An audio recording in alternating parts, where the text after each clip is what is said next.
तो बहुत स्वागत आप सभी का एक बार फिर से खंडवा डिफेंस फैक्ट पर। आज की इस वीडियो में हम लोग बात करने जा रहे हैं पिनाका रॉकेट सिस्टम से संबंधित एक नई खबर को लेकर, जो इस समय सबसे बड़ी खबर मानी जा सकती है क्योंकि ये भारत के मॉडर्न वॉरफेयर में एक महत्वपूर्ण कड़ी साबित हो सकती है।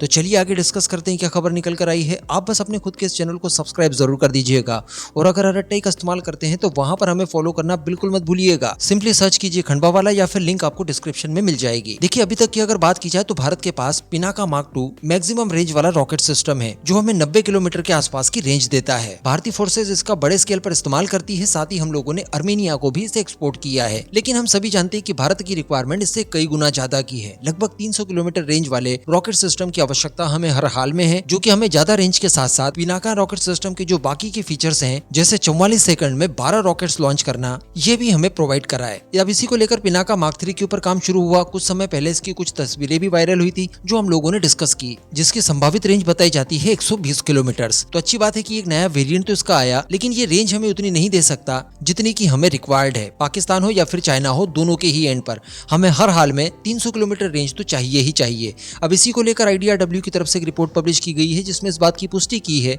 कि DRDO ने पिनाका मार्क 4 के डेवलपमेंट का काम शुरू कर दिया है, जहां पर आपको एक्चुअली 300 किलोमीटर रेंज वाली लॉन्ग रेंज में रॉकेट सिस्टम मिलने जा रहे हैं। बड़ी बात यहाँ पर यह है कि ये प्रिसीजन स्ट्राइक कर सकेंगे, बिल्कुल वैसा ही जैसा कि क्रूज मिसाइल्स किया करती है। तो अल्टीमेटली आप ऐसा समझ लीजिए कि क्रूज मिसाइल्स जिनका इस्तेमाल करना आपके लिए काफी मुश्किल होता है, काफी महंगा होता है, तो वहीं पर पिनाका आपको बिल्कुल वैसा ही फ्लेवर काफी कम दामों पर और उतनी ही ज्यादा सटीकता के साथ दे पाएगा। अब 300 किलोमीटर अगर इसकी रेंज है तो आप समझ सकते हैं कि ये कितना डीप स्ट्राइक कर सकता है। और जब आप इसका इस्तेमाल क्रूज मिसाइल के विकल्प के तौर पर करेंगे तो इसकी लागत केवल 25% पड़ती है। यानी एक क्रूज मिसाइल एग्जाम्पल के लिए अगर आपको 100 रुपए की पड़ रही है तो वहीं पर पिनाका मार्क 4 आपको केवल 25 रुपए में पड़ेगा। तो आप समझ सकते हैं कि ये आपका कितना ज्यादा खर्च बचा सकता है। तो बताया जा रहा है कि ये जो पिनाका मार्क 4 होगा ये क्वासी बैलिस्टिक मिसाइल टाइप होगा, पूरी तरह से गाइडेड होगा। टर्मिनल फेज में ये मैन्यूवर्स कर पाएगा ताकि एयर डिफेंस सिस्टम वगैरह से अपने आप को बचा पाए। प्रिसीजन के साथ ये स्ट्राइक करने में सक्षम होगा। इलेक्ट्रॉनिक वॉरफेयर का इस पर कोई असर नहीं होगा और 10 मीटर से कम इसकी सटीकता होने का अनुमान बताया जा रहा है। तो जो भी हाई वैल्यू टारगेट्स होंगे हमारे लिए दुश्मनों के, उन्हें न्यूट्रलाइज करने में इसका इस्तेमाल किया जा सकता है। फिर उनका कोई सैन्य बेस वगैरह हो, रडार सिस्टम हो, उनके एयर डिफेंस सिस्टम्स हो, इनके ऊपर लगातार अटैक करके हम लोग काफी बड़ी सक्सेस हासिल कर सकते हैं क्रूज मिसाइल की तुलना में 75% कम खर्च करके। तो ये भारत पाकिस्तान जहां पर कभी भी कोई युद्ध हो सकता है वहां पर तो हमें मदद करेगा ही करेगा, लेकिन अगर इसे स्पेशली बांग्लादेश वाले फ्रंट पर भी इस्तेमाल किया जाता है तब भी ये उतना ही ज्यादा प्रभावी होगा। हालांकि बांग्लादेश के लिए पिनाका मार्क 2 और मार्क 3 ही काफी होंगे, लेकिन अगर मार्क 4 भी वहां पर इस्तेमाल किए जाते हैं तो काफी ज्यादा दूरी पर हम लोग स्ट्राइक कर पाएंगे। इस पूरे मुद्दे पर और DRDO की इस नई पहल पर आपका क्या मानना है, नीचे कमेंट करके जरूर बताइएगा।